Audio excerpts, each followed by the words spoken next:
முன்னையவர்கள் பயந்திருக்கிறார்கள். அஹ்மது இப்னு ஹம்பல் ரஹிமஹுல்லாஹ் அவர்கள் சொல்கின்றார்கள், ஒரு தடவை நான் ஒரு நோயாளியை விசாரிக்க போனேன். அவர் நோய்வாய்ப்பட்டு தன்னுடைய வீட்டிலே படுத்து கிடக்கிறார். அவரிடத்திலே நான் கேட்டேன், ஃபஹல் அகத்த தவா, மருந்து எடுத்தீர்களா என்று கேட்டேன். அவர் சொன்னார், ஓ, நான் மருந்து எடுத்தேன், இன்னும் குணமாகவில்லை. அஹ்மது இப்னு ஹம்பல் ரஹிமஹுல்லாஹ் அவர்கள் சொன்னார்களாம், வானா அரிஃபு தபீபன், நான் ஒரு வைத்தியரை அறிவேன், ஃபஹுவ அஃபத்த மின்ஹு, அவர் நீர் எடுத்த வைத்தியரை விடவும் ஒரு நல்ல டாக்டர். என்ன சொன்னாங்க?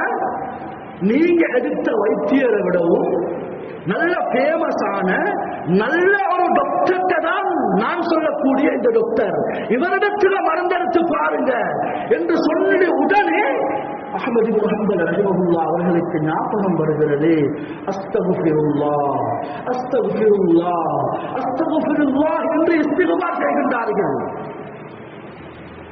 மஜ்லிஸிலே இருந்தவர்கள் கேட்டார்கள், ஏன் இஸ்திக்ஃபார் செய்தீர்கள்? லகத் ஹஷீது ஃபகத் இக்தபதுல் அவ்வல், நான் பயந்தேன், முதலாவது டாக்டரை பற்றி வைத்தியரை பற்றி நான் புறம் பேசிவிட்டேனோ, தான் கீபத் பேசிவிட்டேனோ என்று தான் பயந்தேன் என்பதை அஹ்மது இப்னு ஹம்பல் ரஹிமஹுல்லாஹ் அவர்கள் அழகாக தெளிவுபடுத்தினர். கனிமனல்லாஹின் நல்லடியார்களே, பேரன்புமிக்க சகோதரர்களே, இன்று நாம் சர்வசாதாரணமாக எப்படி பேசுகிறோம்? அவரை விடவும் இவர் நல்லம் என்று சொல்லியே அந்த மஜ்லிஸில் பயந்து இஸ்திக்ஃபார் செய்திருக்கிறார்கள் என்றால், நாம் ஒரு நாளைக்கு எத்தனை ஆயிரம் எத்தனை லட்சம் இஸ்திக்ஃபார்கள் செய்ய வேண்டும். அந்த அளவுக்கு சரமாரியாக டைம் ஒதுக்கி பாதை வாரங்களிலே ஒரு டைம் கிடைத்தால் தன்னுடைய நண்பர்களோடு அல்லது பெண்கள் வீடுகளிலே ஒரு இடத்தில் தன்னுடைய கதிரைகளை போட்டு அமர்ந்தால் அல்லது வாகனங்களில் செல்லக்கூடிய நாம் சர்வசாதாரணமாக எந்த அளவுக்கு மற்றவர்களை பற்றி எந்த கோணலும் இல்லாமல் எந்த கொன்னலும் இல்லாமல் அழகாக புறம் பேசிக் கொண்டிருக்கிறோம்.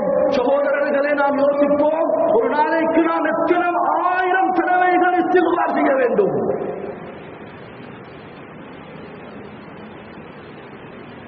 ஸல்லல்லாஹு அலைஹி வஸல்லம் அவர்களுடைய ஒரு தடவை இரண்டு மனிதர்கள் ஸல்லல்லாஹு அலைஹி வஸல்லம்